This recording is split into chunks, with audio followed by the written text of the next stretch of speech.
Do you have a suggestion for a Rockstar Impact Podcast guest? Go to impactpodcast.com and just click Be a Guest to recommend someone today. This edition of the Impact Podcast is brought to you by ERI. ERI has a mission to protect people, the planet, and your privacy, and is the largest fully integrated IT and electronics asset disposition provider and cybersecurity-focused hardware destruction company in the United States, and maybe even the world. For more information on how ERI can help your business properly dispose of outdated electronic hardware devices, please visit eridirect.com. This episode of the Impact Podcast is brought to you by Closed Loop Partners. Closed Loop Partners is a leading circular economy investor in the United States with an extensive network of Fortune 500 corporate investors, family offices, institutional investors, industry experts, and impact partners. Closed Loop's platform spans the arc of capital from venture capital to private equity, bridging gaps and fostering synergies to scale the circular economy. To find Closed Loop Partners, please go to www.closedlooppartners.com.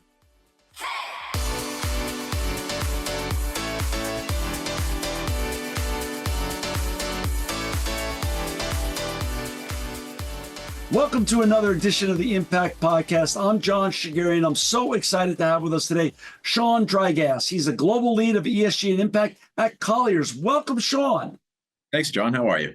I'm great. And I know we're having a conversation like we're together, but I'm in Fresno, California today, and you're in Toronto. So thanks for making the time to have this conversation with us and share everything you're doing in ESG and impact at Colliers. My pleasure. Thanks for having me on. Hey, so before we get talking about all the great work that you and your colleagues are doing at Colliers, can we share a little bit about your story? Where did you grow up and who inspired you and how did you get on this really interesting and important journey that you're on at Colliers? Sure. Thanks, John. So yeah, grew up mostly in and around Toronto. We moved around a lot when I was a kid, not sort of an army brat story, but more just because my parents had sort of wanderlust and we moved around the area a fair bit. We actually ended up living in the countryside for a while and then lost our house. We were actually evicted from our house in seventh grade. And I'd only mention that because I think it'll maybe play into some of the motivation for getting to this space later on. And then went to school in a city called London, Ontario, Canada, so a couple of hours southwest of Toronto, a school called Western University, studied business. So at that point, money was a bit tight, as you might pick up from my comment a moment ago. I'd never really traveled, never been on an airplane before. Graduated with a finance degree into a recession and decided I was going to try to kill two birds with one stone, see the world a bit and get a job. And so went overseas, taught English in Japan, actually. So a bit of a left turn from. How was that? How was that experience coming from Toronto and not having traveled that much, and all of a sudden finding yourself sort of a stranger in that very exciting land that Japan is? It was tremendous. It was. I'll tell you how good it was. I went with the intention of staying a year or two and stayed for almost 5. So it was terrific. Which part of Japan? In Tokyo. I wanted to be as close to the center of Tokyo as I could, and so I was in sort of the West End for a couple of years. Then I got a promotion and ended up working at the head office right downtown, which was great. Loved it. In fact, ended up about 3.5 years into that meeting my wife. So we've been back a number of times since then. Perfect. Wonderful. So you were in Tokyo. So let's talk a little bit about geography. And I shared this with you a little bit off air a little bit too. Yeah. Toronto, every time I've been to Canada, no matter what part of Canada, eastern part, western part, Canada is, first of all, a beautiful country, but it seems as though you guys are a step or two ahead of us here in the United States in terms of your cultural care and your DNA care of the environment up there. It's a beautiful but very clean country. Is that sort of your memory growing up as well? It's an interesting question, John, in that I'm not sure that we were conscious of it growing up, to be honest. I think you almost take things for granted when you've got it, right? Yeah. I think people are more aware of it now, especially as, you look at what happened last year with the wildfires that really affected a lot of cities in the U.S. as the winter. And I think it's really raised people's consciousness that, we've got this incredible gift of this boreal forest and all this land, but if we don't take care of it and we don't take care of the environment, then it's at risk as well. So I think the alignment, I would say, now around keeping this naturalized in terms of reducing emissions, it's pretty high, right? I think it's not quite as bifurcated as it is in the U.S. politically, but there's still, debate as to how fast we should go and what sort of measures we should be taking specifically to address it. How about Japan? I just came back from Japan on a business trip. I've been going the last 17 or 18 years on business to Japan, at least 2 or 3 times a year. I find it to be incredibly leaning into circular economy, recycling, sustainability. That country has done it right, and it just seems really, really on the right track. Is that your impressions as well? Yeah, I think that's changed a lot, actually, even in the sort of 30 years that have passed since I first arrived there, because one of the things we really noticed when we got there was everything was over-packaged, because cleanliness is highly valued in the Japanese culture, right? And sterility. And so everything was in a bag, which was in another bag, which was in another bag. Like, what's going on here? But at the same time, like, the average Japanese person's carbon footprint is half of what it is for the US or Canada. Part because they don't drive as much. They take trains. The trains are electrified, which helps a lot, but they also live in much smaller homes. And I think at this point, they're much more conscious about energy too. On the flip side that I did notice when I was first there, and this has continued, is if you take a shower in Japan, everybody takes a shower. When you take a shower, right. You turn the water on, you wet your body, you turn the water off. You scrub yourself, you rinse yourself. The water is on for 30 seconds of your shower, basically. And then the bathtub is sort of kept full all the time. And so once you're clean, the whole family shares the same bath water because everybody's clean by the time they get in there, one by one that they go in. So there's definitely, because it's not a country rich in natural resources like the US or Canada are, they've always been much more cognizant about not wasting anything. That is one of the key aspects of Japanese culture. That's so interesting. They do things with such intention. Right. But I also find that I also think about geography. And when I think about Japan, South Korea, and then also jumping over to our European counterparts, UK, Germany, Spain, France, Italy, they're small compared to Canada, compared to US. So Right. they couldn't have really a linear economy ever. They could never be part of the go and throw. They were always had to be circular. At least the last 2 generations or 3 generations had to be more circular in their behavior. So they got used to it and sort of embedded it in their behavioral lifestyle compared to, like you said, Canada and the US. Yeah, we are spoiled for every reason, including space here. Space. Absolutely. So now you're done with Japan. You come back. Where did your career go from there? Yeah, maybe I'll divide it up into sort of like pre and post 2007 September. That's sort of the inflection point. Perfect. Right around the time you're starting out this podcast. Yeah. I had a bit of epiphany is probably too strong a word, but a realization that I wanted to do something in the sustainability field. Before that time, I was really focused on getting into strategy work. I was really interested in economics, so something in that sort of sphere. And so came back, joined a tech startup, took an MBA part-time, did some forecasting work with FedEx, got a strategy job at a large food company. It was really all about, how could I make a living, raise my family, do some interesting work that's sort of intellectually challenging. That was really what my world was about. I'd had, growing up, I'd had a strong desire to do something that was socially impactful. I was really interested in the U.S. civil rights movement, for example, growing up, but it wasn't a clear path for a Canadian kid to get involved or make a contribution in that area. I didn't see a path, so I sort of followed the pragmatic way and followed sort of where my curiosity led me, I guess. Right. So fast forward, I'm working for the food company. I've actually been offered a job.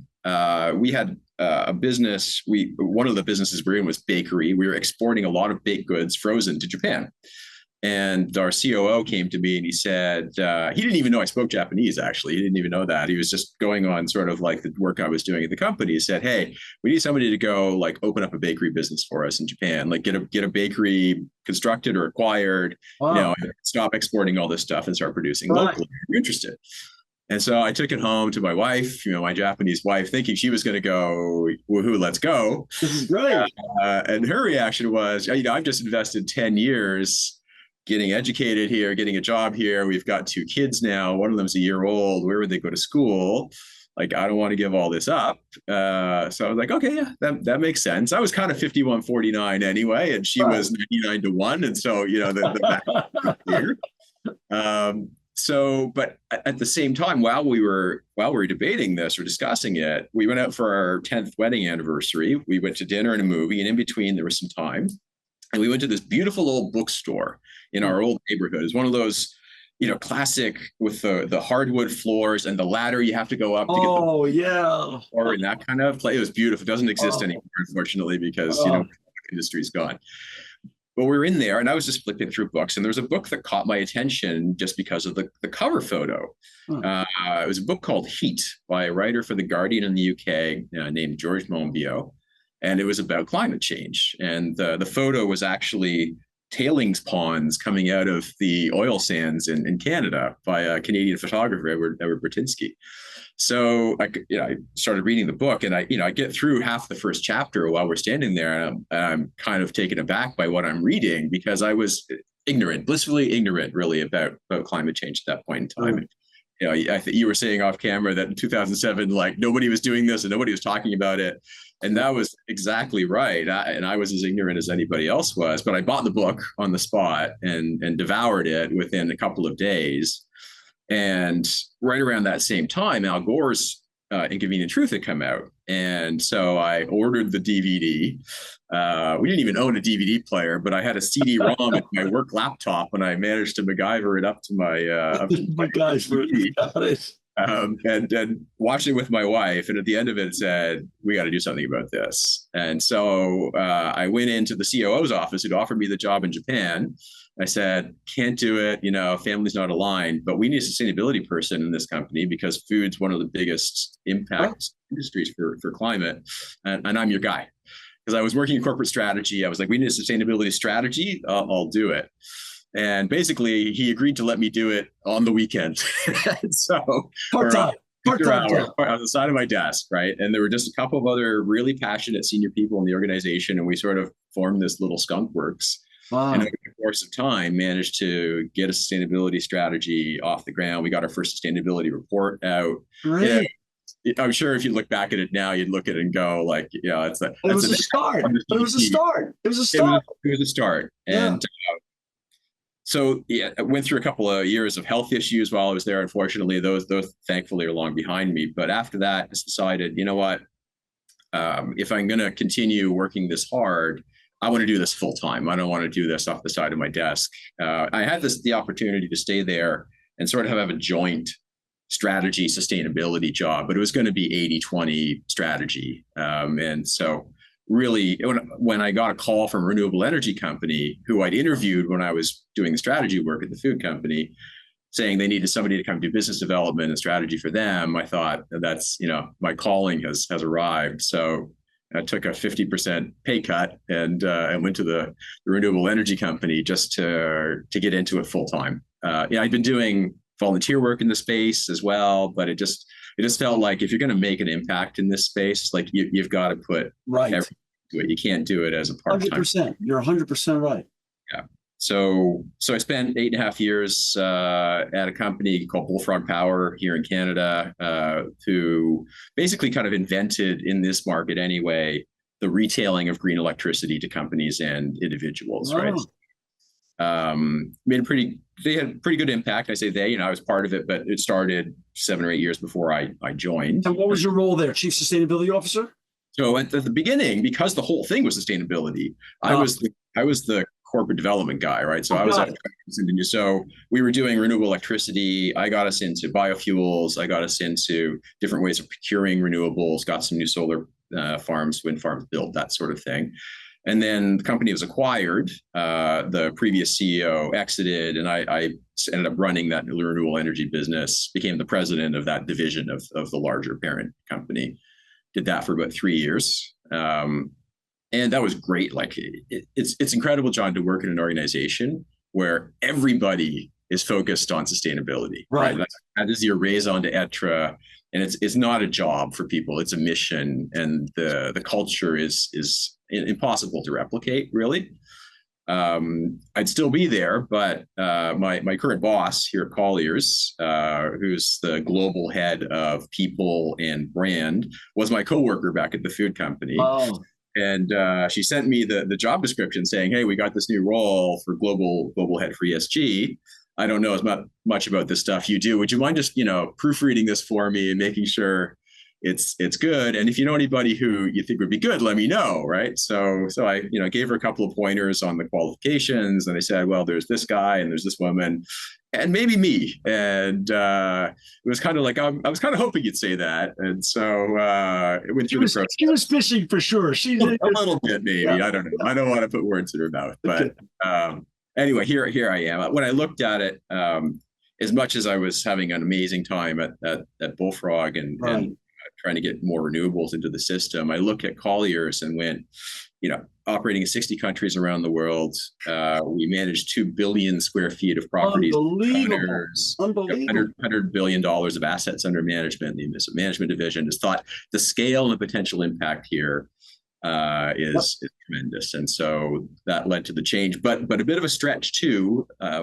Maybe we'll talk in a minute about, a lot of what we need to do is on the renewable energy side. And so that piece I'm bringing some background to, but ESG is broader than that. You're talking about all kinds of different aspects of ESG on your program. And so start talking about diversity, equity, and inclusion, for example, straight, cisgender, white, male, not exactly the picture of the DEI lead in most organizations, right? So that's been a learning journey for sure for me.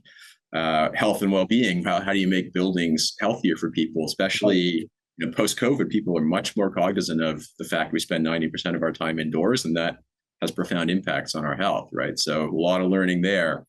So it's been a great. How many years ago did you join again? It's been 2.5 years or so now, John. 2.5 years. That's fascinating. And Colliers is headquartered out of where? We're headquartered here in Toronto, so I'm in our headquarters office. Yeah.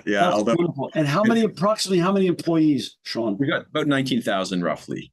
19,000. Okay, for our listeners and viewers who just joined us, we've got Sean Drygas with us today. He's the global lead of ESG and impact at Colliers. To find Sean and his 19,000 or so colleagues, please go to www.colliers.com. 2.5 years ago, wow, it was just the pandemic was sort of winding up, or sort of maybe towards the end part of it. Yes. That's an interesting time to make a move. And like you said, go into an area of impact that had never been really thought about consciously before by all the people that resided in these buildings, but now went to a big front and center of a big issue. Very much so. In fact, when I joined the organization, we had just finished a materiality study to try to determine what are your 3 big or 4 big issues that you're going to focus on. So it came first day, like, here's the results of the study. Let's form a strategy based on that. And it was pretty clear that the 3 areas were, number one, I don't want to rank them, but anyway, first in terms of like on the left on the page, as environment, specifically climate, right? Because so many emissions coming from these 2 billion square feet of buildings that we're managing. Diversity, equity, inclusion, because all we are is people. We're a professional services organization. If you're a big 4 accounting firm, your management consulting firm, your product is your people, and that's definitely us. So we need to make sure we've got the best people in the best roles working here. And then third, as you say, September 2001, people are just starting to return to the office. There's a lot of talk about it. How do we do this safely? How do we make sure we're ready if there's another wave, if we've got to go back? How do we make sure people are mingling in the right way in the office? How do we make them feel comfortable coming back? So that health and well-being was sort of the third pillar of the strategy that was identified. So now, so many great people that I get to interview on this show over the years step into these roles, and they have that proverbial blank page. It sounds like you had a hybrid. You're the first to do this on a codified basis, but you were being happily influenced by a materiality study that had just been completed. Yeah, that's one element. And you're right in terms of the hybrid from another perspective, John, which is that we already have, we have head offices for Europe, Middle East, Africa, in London, England. We've got one for APAC in Sydney, Australia. Understood. For the US in LA, and there's a separate Canadian head office actually in Toronto for the Canadian business only. So if you'd see our global headquarters where I am, it's a very small group of people, with 35 people working here out of a 19,000 person organization. Wow. So it's very decentralized. Decision making is really pushed out into our regions where they're close to the customer, and they can be, we call it enterprising, you can call it entrepreneurial, whatever you want. So we already had ESG focused people in some of our countries, not talking to each other in many cases, didn't even know each other existed in many cases. Right. And so that's part of the job too. In fact, that's actually been one of my biggest focal points in joining Colliers is how do we leverage the scale that we've got? We've got these 19,000 great people in so many countries. How do we now get them all working together? And so we can go to a client and say, yes, we can do all this for you because we've got all these capabilities. Well, as you and I well know, ESG, impact, and sustainability could be read narrowly, could be read very broadly. Yes. Where did you choose to begin the journey in terms of to start getting some momentum by getting some wins and building a consensus so you could go take on bigger challenges within the organization? Yeah, the very first thing we did was we formed an ESG steering committee in each of our regions, and then we pulled those people together. So we had an environment group, we had a inclusiveness group, we had a health and well-being group, and we got those groups together and said, okay, we've got an environment goal. What was the goal going to be? What's the goal for us? What's the goal? What we're going to do for our clients, which is actually much more impactful, and then how are we going to contribute to our communities in this way as well? Right. So that sort of got the ball rolling, in that now people are talking to each other. We have consensus about what we're trying to do, and we landed pretty quickly on pretty good alignment between what we should be doing and what we should be helping our clients do. Right. So. In say in the health and well-being space, really what you're going to do for a large office building, especially, and which is a large part of what we deal in, you're going to look at, what's the air circulation, indoor air quality, that sort of thing. There are ratings out there for those, right? You can get certifications for it, the WELL certification, the FitWell certification. Right. So let's make sure we're ready to do that work for our clients and help them through that journey. So we should be doing that ourselves too. We should have all our offices worldwide, on that standard. Similarly, if we're going to help decarbonize buildings, then for our clients, then we should make a commitment ourselves. And so we went out, we made a science-based targets commitment. We put the letter in the first few months I was here. It's a bit of a journey to get actually approved, but we got approved last year for our targets. So now we've got to go out by 2030 and reduce our footprint by 68%, versus 2021. So those to me, those are the two big external facing ones. Diversity, equity, inclusion, hard to influence what your clients do, right? That's really more internal. Right. We do, though, have some clients who they're looking to drive inclusiveness or diversity through their supply chains, the way that they procure. And the nature of our business, John, is that especially when we're managing a property for somebody, we actually procure a lot on their behalf, right? So if we're managing a building, you've got to have electricians come in to do work. You've got landscapers in all the time. You've got janitorial. Sometimes you've got construction work when a new tenant moves in.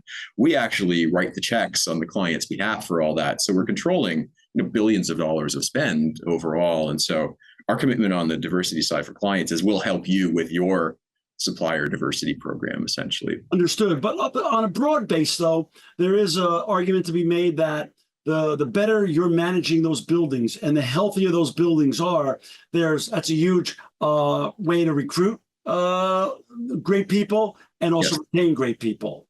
Yes, absolutely. So on a broad basis, talk a little bit about, it's fun to understand process. What I've learned over the years, Sean, is that you belong now to really one of the coolest, nicest fraternities on the planet of impact, sustainability, ESG officers. So let's talk about the smallest ring and then the two rings post it. So you have the smallest ring is your counterparts at Colliers that are already doing ESG and impact in other regions. Yes. Then you take a bigger ring, you look at the benchmarking and getting inspired and also getting aspired by your other real estate counterparts that are doing ESG and impact at the other big firms. Then how do you then on the biggest ring, looking outside of your industry and getting inspired by others who are doing things at a whole broad base of networks. Talk a little bit about how you, Sean, continue to get up every day and stay inspired and get inspired yourself in terms of those three different rings of fraternities that exist for you to lean into and to have a fraternity and be part of that fraternity. Sure. Maybe I'll go in the same order you went, John, from the inside. I think that's a little bit not hard to get inspired from our own folks. We are constantly recruiting in really great people. Sometimes we poach them from our peers. In fact, if we say, "Oh, that person's really good, let's go bring them over." It really what inspires me is the opportunity to get us all again pulling in the same direction, because we've got great people, but like any sports team, and sports analogies get overused in business a little bit, but if you've got 5 people playing at individuals on the basketball court or on the hockey rink versus they're playing like a team, it's total different. Game changer. Yeah, that's the big focus, I would say, internally, and it's great because we have really, really great people. Getting alignment is really part of where you're at. That's one of your main focuses. It is because I'm not the person typically in front of the client. If we have a global client who wants to see the global head of ESG and talk to them, I'm there. But generally speaking, on a day-to-day basis, it's our folks, in the Netherlands who are talking to the Dutch customers, in Australia, to the Aussie customers, right? Not myself. So that's really, to me, it's like how actually I learn a ton on the technical basis because I come from the renewable energy side. They're getting a learning curve on. I spent 17 years decarbonizing my house. I kind of understand building systems at the 1,000 square foot level. Now I got to learn at the billion square foot level, and some of it carries over, some of it doesn't. When we get to our peers, it's actually really interesting because I think you were talking to one of our peers recently, and there's some really good stuff happening out there. We were not the first to make the science-based target commitment, so that actually made it an easier sell. In fact, as I go and I talk to our CFO, our CEO, the heads, the CEOs of each of our regions, a lot of times they want to know, what are the 2 or 3 big peers doing? Because we don't want to be left behind on that. The question now is like, how do we have our own way where we're a little bit ahead of them? I can't share too much on that because that's right. I don't want to give up any competitive advantages because there's sort of a frenemy situation. A little bit. That's right. At the same time, like we're at the end of the day, nobody's going to manage every building in the world, and we need to decarbonize every building in the world over the next couple of decades. Right. That's right. It's imminently doable, but only if we're all, putting our best foot forward on it. So I'm glad to see our peers taking aggressive action in this space, making aggressive commitments, especially when it comes to doing it for the clients, because part of the science-based target is you got to have a scope 3 target. And when we did our scope 3 measurement, 96% of our scope 3 is those buildings that we manage for the clients, our business travel and our employee commuting and all that stuff. It matters. It matters culturally for sure. But when you add up the numbers, it's 96% in those buildings that we manage. So that's where we've got a commitment to take our clients' emissions down. How do you do that? That's where people had a little bit of anxiety around here, right? Because we don't make those investment decisions. They've got to decide, are they going to put in a new software system to control HVAC? Are they going to swap out the boiler for a heat pump at some point? Not our call. And so really our peers having taken that step helped us get across the line too. And now I do feel that the whole industry is really pulling in that direction. So you've got the owners of the buildings that we're managing, they've got their own pressures coming from other sides, right? They've got their investors, regulatory pressure, especially in Europe, pulling them. And then, so they need somebody like us to come up and say, we got you, right? Here's the path to do this. And we're going to help you. You give them a playbook that you've developed and that you make it happen. And then we make it happen. Exactly. Execute for them. And then outside, who inspires you outside of your industry? It's almost taking it's the other bookend of 2007 or so with your wife in that beautiful bookstore that unfortunately those don't exist that much anymore. Finding the book Heat, now, who are your big thinkers that you love to watch and follow and continually make you, inspired, but also give you some aspirational ideas to go chase down a Colliers as well? Sure. A lot of what inspires me actually is people have the courage in the political field to stand up on this, because especially in the U.S., you're seeing it's a bit of a minefield, right? And you're sticking your neck out to do anything in this space. But that ultimately, if we look at how we're going to reach our goals in whether it's in real estate or any other part of the economy, it's a combination. Ultimately, people are not going to change their lifestyles, right? People are going to want to keep living the energy dependent way that we live. And so technology has to be there to allow us to continue to live our lives in the way we want to, without the emissions that have historically gone along with that, right? Right. So that technology needs to get up the learning curve, down the cost curve. That happens by scale and by experience. And you can accelerate that if you've got the right regulatory framework in place. Right? Look at the Inflation Reduction Act, for example, in the US, and look at how that is accelerating all kinds of fields, right? From the relatively well-established electric cars, solar, wind, to the stuff that's, probably we're going to need to get the last 20 or 30% of this journey, hydrogen, battery stationary storage, things like that, right? That are all sort of taking off. So to me, that there's a lot of courage that happens in making that happen. And so when I think about it, I'm thinking, okay, they're doing their job. What's our role in this, right? And how do we make sure that we're keeping up with everything that's going on in the regulatory space, and that we are right on top of how do we bring that to our clients? And so they know, okay, here's the things that now work economically and environmentally and for our tenants. Let's go after it. Understood. What should, as speaking to both building owners but also to tenants, what should tenants expect nowadays from a good building owner for them to do to make a healthier but decarbonized building, so we can all feel like we're supporting and doing our best, both as a tenant and also as a landlord? Where should we be going now? Because comparatively speaking to when you started on this journey in 2007, the beauty of Moore's Law has gone on steroids, and the advent and the explosion of AI and other great technologies that now can help us manage our buildings, air quality, heat and air conditioning, water, and so many other important items. What is reasonable to expect in 2024?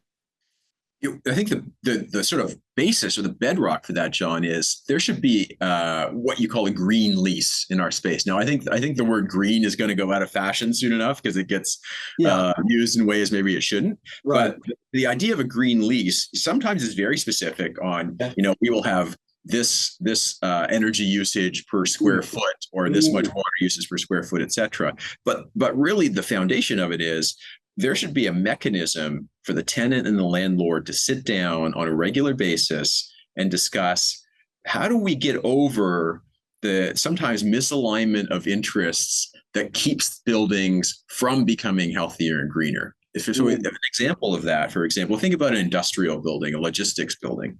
Right. We manage a lot of logistics buildings. Typically, only one tenant in that building, right? So you've got an Amazon in that building. They may not own the building, though. It might be a pension fund or somebody who owns that. So that building, you don't have to have a lot of chillers and gas lines on the roof. It's basically a wide open space that's completely flat. You don't use a ton of energy in the building. You can put solar on almost any industrial building in North America or the world, frankly, and power that building easily, several times over sometimes with solar. And the economics make sense. It's cheaper than buying electricity from the grid in almost every location. But if you fly into a city from the airport, it's surrounded by warehouses, right? And you look, and there, 1% of those buildings have solar on them. Why is that? Yeah.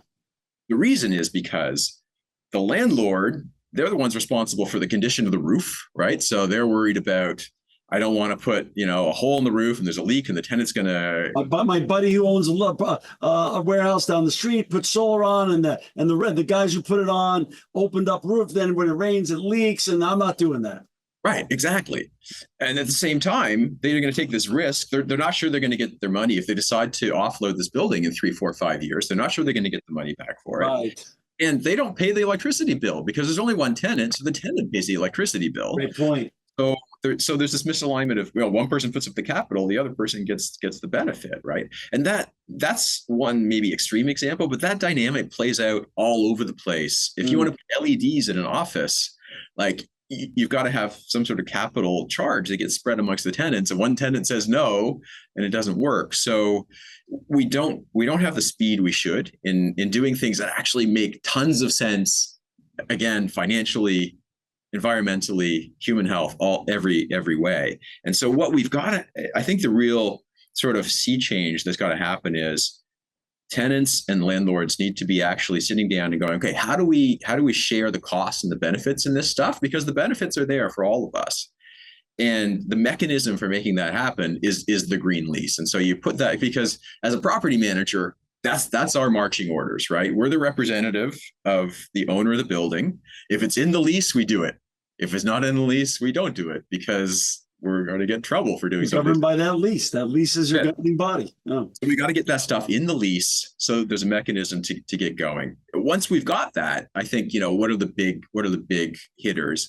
Number one is, how do we balance having enough fresh air into the building, or treated air that's going through the proper sort of MERV 15 filtration, right, protecting people's health, while at the same time not spending twice as much energy to cool or heat that air, right, to keep the tenants at a level of comfort as well. That's the sort of trade-off that we're always playing with. Talk a little bit about new versus old. What's the demand now from your investors, landlords, to build new LEED Platinum certified buildings, and how hard is it for you when you're going in with your teams to convince your legacy landlords and partners and to retrofit buildings to bring them up to the right standards so everyone can be proud of the real estate that's in your portfolios? Yeah, it's a great question, and especially today, especially in North America, where the return to office has not been as strong as it's been in Asia or Europe, right? So you've got a lot of vacancies, and those Class B and C buildings are half empty in a lot of cases, right? It's a big, even being cited as a risk to the financial sector, maybe not on the scale of subprime loans and that sort of thing, but still a risk. We've seen a couple of smaller regional banks actually go under in the US in the last few months with loans in their space. So there is definitely a move towards the newer buildings on the tenant's behalf, and therefore the owners looking for that. But that actually leads to a conversation of, okay, how do we make the older building attractive for those tenants? And you could tear it down and build a brand new building, but when we think about the emissions from buildings, we often think about what we call the operational emissions, right? So it's the stuff that's going on every day. It's the gas that's being burned in the boiler to heat the water, in the winter, heat the air. It's the electricity that's going into the HVAC system and the elevators, et cetera.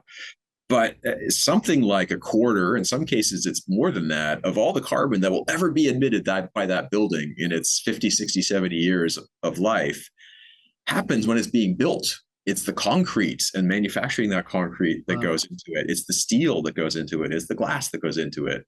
It's the carpeting. It's the drywall. It's all the fixtures, right, that go into the inside of that building. And so this is, people are trying to call it a carbon bank, right? Like you've banked this carbon in this building. Right. So if we're going to reach net zero by 2050 or anywhere close to it, we cannot be tearing down every old building and building new ones, even if the new ones are complete net zero buildings, because you're never going to get, until we've got concrete that captures CO2, which people are working on and been doing at small scale now. Right. Until you've got steel that's made with renewable electricity in an electric arc furnace, which again happens a little bit, but it's a small part of the market. Need to be scaled. Yeah, then we can't just go and build a new building that's truly net zero, at least very easily, right? So we've got to be retrofitting those buildings.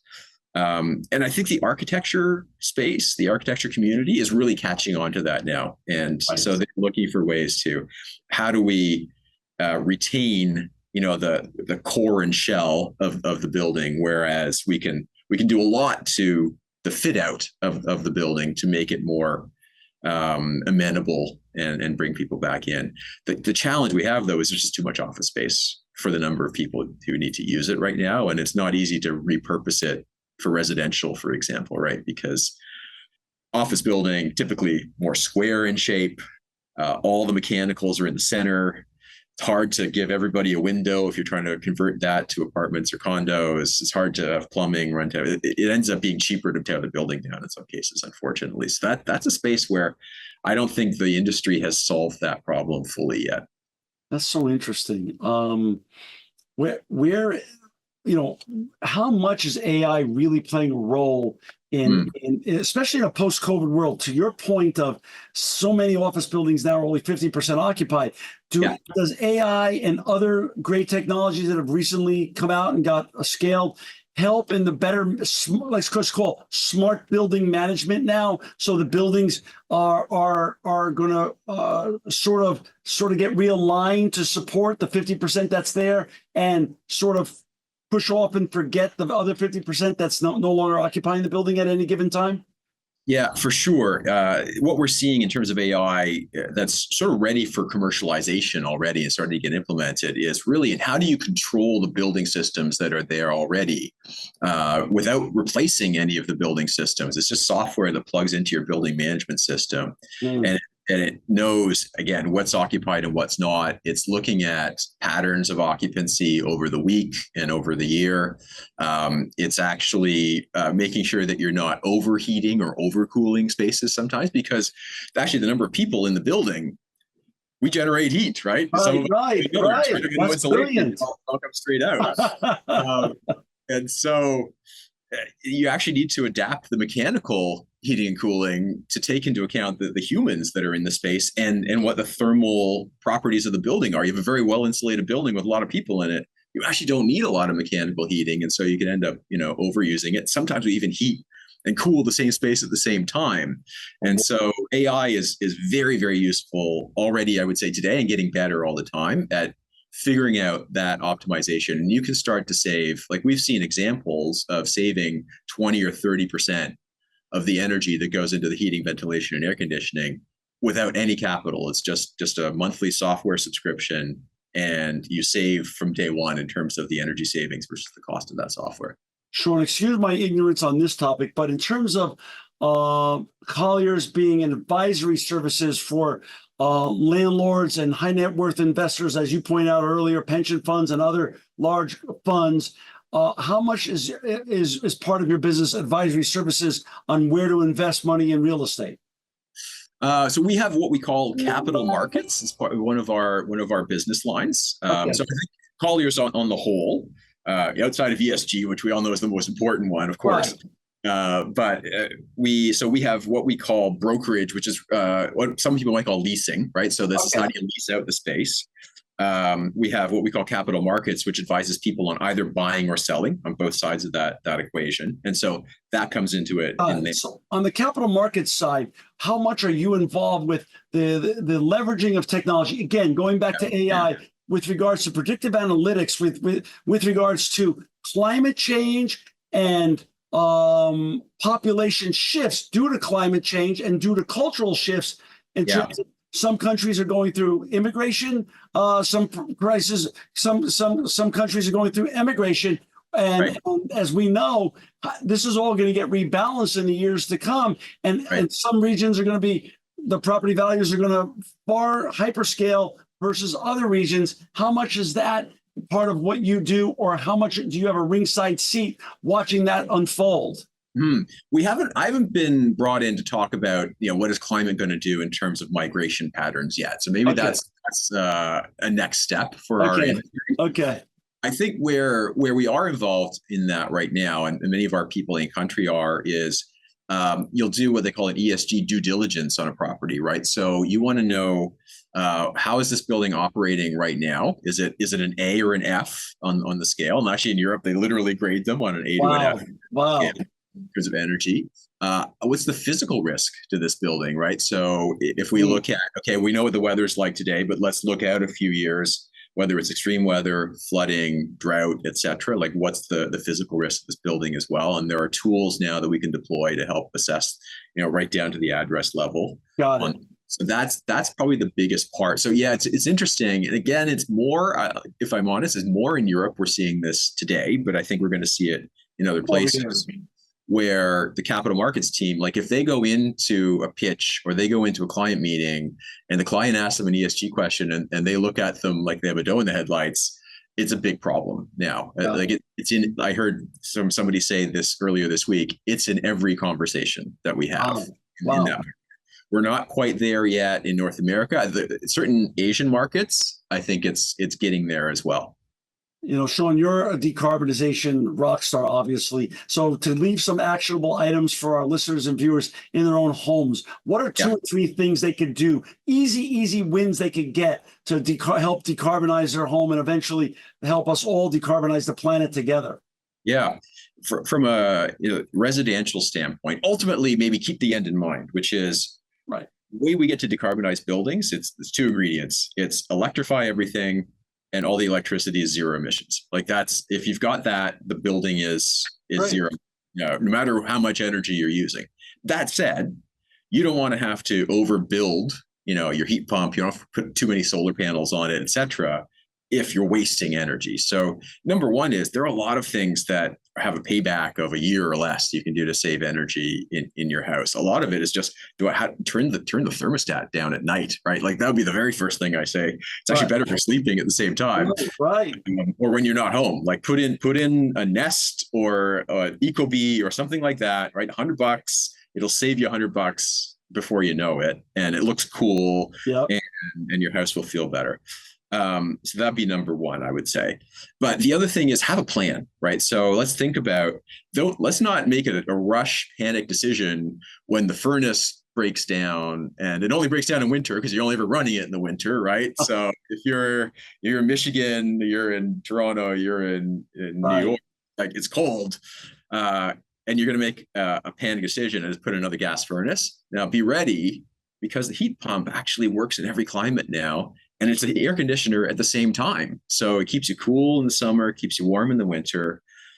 With the price of gas having gone way up, the operating cost now is actually cheaper in some places, depending on the cost of electricity, than it is to run gas. So it's have this plan of, okay, when the furnace dies, we're getting this heat pump. When the water tank dies, we're putting an electric in. When the stove conks out, we're putting an induction cooktop in. Just how to have that. Be intentional on your decision making to decarbonize your house. That's it. Have a plan, and so often you can actually have somebody come in, and for a pretty reasonable price, they'll give you that plan. Got it. That makes sense. That's beautiful. You've been at Colliers for about 2.5 years. Name one or two projects that you're most proud of that you accomplished in the first 2.5 years. Oh my! Wow, that's putting me on the spot here, John. Sorry, or just one. Pick one. Pick your favorite. Yeah, the thing is, like, I don't do them, right? This is all my team. Yeah, so I'm gonna pick one teammate and okay. But I don't want to put you on the spot. But 2024 is here now. Yeah. Talk a little bit about if you have one. Maybe I'm using the wrong Canadian term, but if you have one muskie for this year, what's your muskie this year? What's your sense of purpose that you really want to accomplish this year at Colliers? Yeah, our number one thing is we want to make sure that all our clients know exactly what we have to offer them end to end on decarbonizing their building, right? I think you can look at, and I don't think we've done a good job as an industry, us included, in sort of giving the big picture to people and helping them understand this is the path that you've got to take, and we can do all those steps for you. So we want to simplify the language to the client and give them a very clear path to decarbonization and build our business that way. Because again, we can decarbonize our own operations. We have 24,000 tons a year of carbon. That's great. We've got literally 1,000 times that in our client buildings that we're managing. And so it's how do we have a very clear offer to the market so our clients know exactly what their path to decarbonization is, and they can get there by 2030, 40, or 50, whatever their Understood. goal. Sean, do you guys put out an ESG impact report every year? We do. We call it the Impact Report, and we've got a global one, and then some of our regions have started putting out their own because they want to tell those stories, sure. As well. I was reticent to tell you. We could talk about 5-star, Green Star buildings in Australia, New Zealand. We could talk about heat pumps in Canada. There's lots going on in Europe. Lots of wins. Yeah. When does your impact report typically come out? This year will come out May 31st, and it has the last couple of years. Now, the space is changing. California's got new regulations. The SEC is coming out with them next month. Canadian regulator next month. Europe's already got them. You're going to see this reporting move up to inside the financial reports that are going to come out in February every year, actually. But right now, it's all in one. I think we're going to end up bifurcating like the hard data. Yeah. The investors want to see, right? The BlackRocks of the world, they want to see that. It's going to go in your financials. And then when you put out your report, maybe in the spring, it's going to be more about, let's tell the story about what we're doing for our employees, what we're doing for our clients, what we're doing for our communities, that sort of thing. And that may not even be a report. It may just sort of be ongoing, live, digital. Right. So May 31st, it comes out, and then it lives right now in perpetuity up on Colliers.com.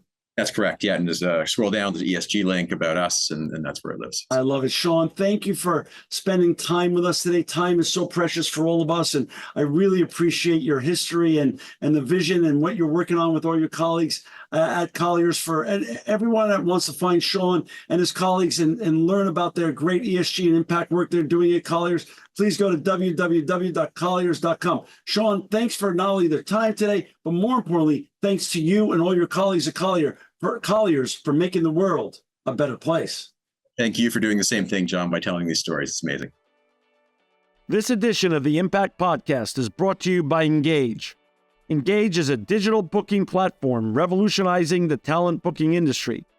With thousands of athletes, celebrities, entrepreneurs, and business leaders, Engage is the go-to spot for booking talent, for speeches, custom experiences, live streams, and much more.